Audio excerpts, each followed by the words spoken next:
What's up, y'all? Welcome back to the show, and today we have some pretty good stories. Starting with the fact that the track and field star, Noah Lyles, absolutely got destroyed by the NBA community for a hot take. And wouldn't you look at that, the Dak Prescott-led Cowboys are doing him dirty yet again. And the Drake curse strikes again, and this time the victim is Shohei Ohtani. And former NFL running back Stephen Ridley ends it all for Kevin Hart.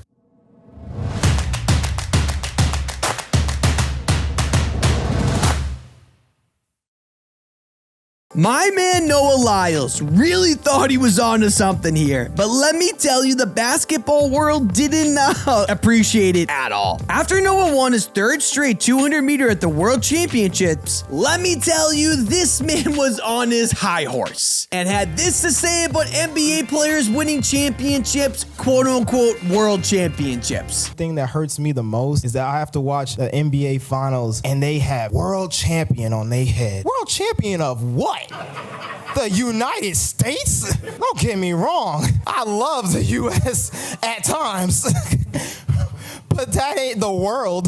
That is not the world. We are the world. We have almost every country out here fighting, thriving, putting on their flag to show that they are represented. There ain't no flags in the NBA. Listen, I actually know what he was trying to say here, I'm pretty sure. But it did not quite hit the mark. Because it feels like every single NBA player called them out following this. People like Draymond Green, PJ Tucker, Tyler Hero, De'Aaron Fox, Damian Lillard, and finally, Kevin Durant even says something by saying somebody needs to help this brother. And the reason why this is like the coldest take ever is because he's right in almost every other sport. But the NBA is probably the most international sport that the US has to offer. It's almost like he forgets that the NBA is like led by international players. Like the past three MVPs weren't American, being Jokic, Embiid, and Giannis. And the best player on the Nuggets being Jokic, he won the most recent championship in the NBA. That guy is not American either. Or the number one overall pick, you know that generational prospect guy, Victor Wembanyama? Not American either. Like, I respect his take, but let me tell you, he would take all this back if he knew that this was going to be the response that he was going to get. He got cooked. And now on to why Jerry Jones hates Dak Prescott. We did it, everybody. Football season is finally here. And the Cowboys are already in the news by doing something so Cowboys-like. They just traded for 49ers quarterback Trey Lance for like no reason at all. They brought him in to be a backup, but he's not even like a backup quarterback. Like, you may not like Trey Lance, but the guy definitely has the upside to be a starter in the NFL. But they brought him in to be this third string. But everyone's like, oh, he could be the backup. But the issue is they have Cooper Rush. Cooper Rush is like a really good backup. I'd like to remind you that last year he won like multiple games. And here's Jerry Jones' thoughts on the trade.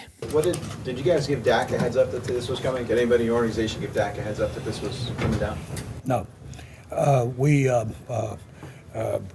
didn't tell anybody until we did it, period. There was nobody that knew it. We told Mike after we'd done it. Oh, that's interesting. Oh, so he didn't tell Dak at all.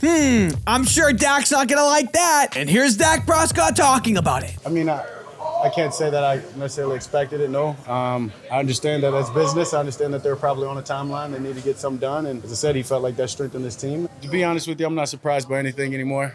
You've been in this league 8 years, been on this team. It's hard to say that I was surprised, to be honest with you. That is the definition of a man that is like respectfully very upset and trying not to cause a scene in public. What a really good way to put more pressure on your quarterback going into the season, Jerry. The funniest thing to me is that I thought, or still think, that Dallas Cowboys are going to be really good this year because they're just absolutely stacked with talent. But leave it to Jerry Jones to add an unnecessary distraction to the team, and not even to mention how Trey Lance is just getting the raw end of this deal. Bro doesn't ever have a chance to play, and he may never have a chance. It's almost like Jerry Jones doesn't realize or know that Dak is one of the most scrutinized quarterbacks in the NFL just because he plays for the Cowboys. Imagine how much better that's going to be when he has a young, high potential quarterback breathing down his neck. Attaboy, right, Jerry. And now on to my favorite part of the video. The Drake curse might be the most powerful curse in history. Not even the greatest witchcraft can defeat this thing. But listen, we saw some light of day. Drake was kind of fighting back. It was like a couple years where we didn't have an incident. That man was on a hot streak. You know, like he wasn't taking anyone's careers or making them fall into a severe slump or making someone where they can never hit a shot ever again. Things were going good, but all good things must come to an end. And not even the greatest baseball player ever in history, Shohei Ohtani, can hide from the Drake curse. First, Drake was out and about wearing his Shohei Ohtani jersey, just letting everyone know how much of a Shohei Ohtani guy he is. And the second that jersey hit his body, the Angels lost 7 in a row. And oh yeah, Ohtani went 2 for 12 with 7 strikeouts and 0 RBIs since that happened. But then time went on, you know, we were fighting back. Ohtani was kind of figuring out a little bit. The Drake curse wasn't holding on like it usually does. Then the unthinkable happens. Shohei Ohtani is being forced to be shut down. Only the pitcher Shohei Ohtani, because he has a UCL tear in his elbow. And the absolute worst part about this is that Shohei was just about to be a free agent this summer, where he was projected to make $500 to $600 million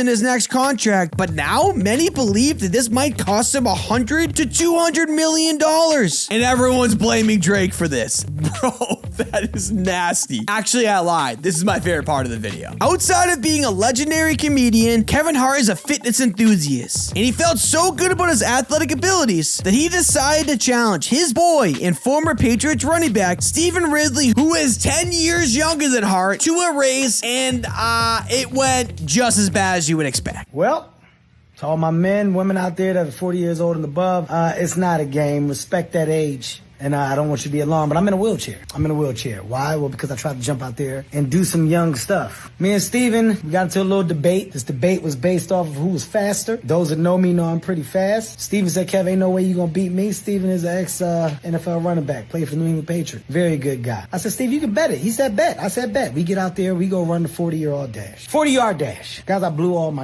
tore my lower abdomen. My abductors are torn. I don't even know what that is, but I tore them. I tore those too. I can't walk. And here's what everyone's waiting for. Here's the video that put Kevin Hart in a wheelchair.